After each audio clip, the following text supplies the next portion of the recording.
देता हूँ कि भाई जो है मीन्स के लिए जो है वो अगर अपन को मीन्स देना है, ठीक है, तो अपने पास क्या क्या तैयार होना चाहिए। सबसे पहले अपने पास जो है वो नोट्स तैयार होना चाहिए, ठीक है। कई कई लोग कहते हैं कि सर मेरे को भी बड़े नोट्स तैयार हैं, तो क्या वो चल जाएंगे क्या? मैं कहता हूँ कि वो नहीं चलेंगे, ठीक है। मेरे भी प्री वाले बहुत सारे नोट्स तैयार पड़े थे, lot of notes of pre, ठीक है, जो मुझे पता नहीं कौन कौन से मैंने नोट्स बना दी। इतने मैंने प्री के नोट्स बना दिए थे, लेकिन आई थिंक इतने नोट्स काम नहीं आने वाले हैं। टू द पॉइंट, नोट्स कैसे होने चाहिए? नोट्स होने चाहिए PYQ बेस्ड, PYQ जो क्वेश्चन आए हैं उस पर बेस्ड, सिलेबस है ना, सिलेबस के जो है वो टॉपिक वाइज PYQ और PYQ बेस्ड कंटेंट अगर अपना होगा, ठीक है, वैसे अगर नोट्स अपने तैयार होंगे तो वो क्या है, बेस्ट होंगे, ठीक है, वो बेस्ट नोट्स होते हैं अपने।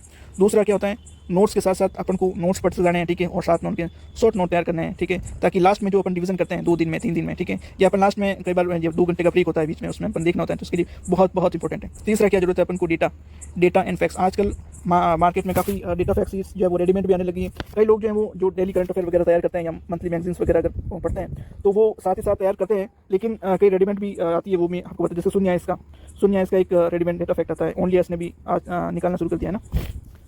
चौथा अपन को क्या आना चाहिए, आंसर राइटिंग।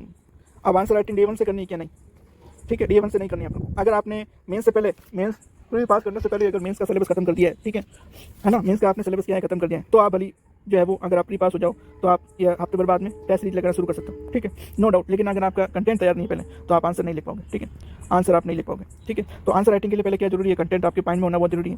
दूसरा स्ट्रक्चर, ठीक है, स्ट्रक्चर जो है वो आपका स्ट्रक्चर जनरली इंट्रो होता है, ठीक है। इंट्रो जो है वो 10 मार्क के क्वेश्चन में लगभग 25 to 35 वर्ड्स का इंट्रो होना चाहिए, ठीक है। जो अपनी बॉडी है, ठीक है, वो बुलेट्स पॉइंट्स में होनी चाहिए, ठीक है। कई जो बच्चे शुरुआत करते हैं पैराग्राफ फॉर्म में लिखते हैं, ठीक है। पैराग्राफ फॉर्म में सबसे बड़ा डिसएडवांटेज क्या है, एक तो टाइम कंज्यूम होता है और दूसरा स्पेस कंज्यूम होता है, और लेस अपने पॉइंट्स आ पाते हैं क्वेश्चंस में। और आई थिंक जो एग्जामिनर होता है, ठीक है, एग्जामिनर होता है वो देखता है कि भाई इसने कितनी डायमेंशंस लिखी, कितना जो है वो हॉरिजॉन्टल डेप्थ में गया है, ना कि वर्टिकल डेप्थ में गया, ठीक है। तो स्ट्रक्चर होना चाहिए, और एक कंक्लूजन कभी भी अपन को मिस नहीं करना है, ठीक है। कंक्लूजन भी लगभग जो है वो 10 मार्क के क्वेश्चन में इसी साइज का रखना है, और जो 15 मार्क के क्वेश्चन में जो है वो अपन 35 to 45 मार्क ये वर्ष तक अपन ले जा सकते हैं, ठीक है। अपनी जो है वो हैंड राइटिंग थोड़ी सी जो है वो लेजिबल होनी चाहिए, ठीक है, ताकि जो है वो एग्जामिनर उसको कोई भी जो है किसी प्रकार की जो है वो डिफिकल्टी नहीं होनी चाहिए, ठीक है। तो ये कुछ बातें हैं जो अपन को ध्यान में रखनी चाहिए आंसर राइटिंग करते समय।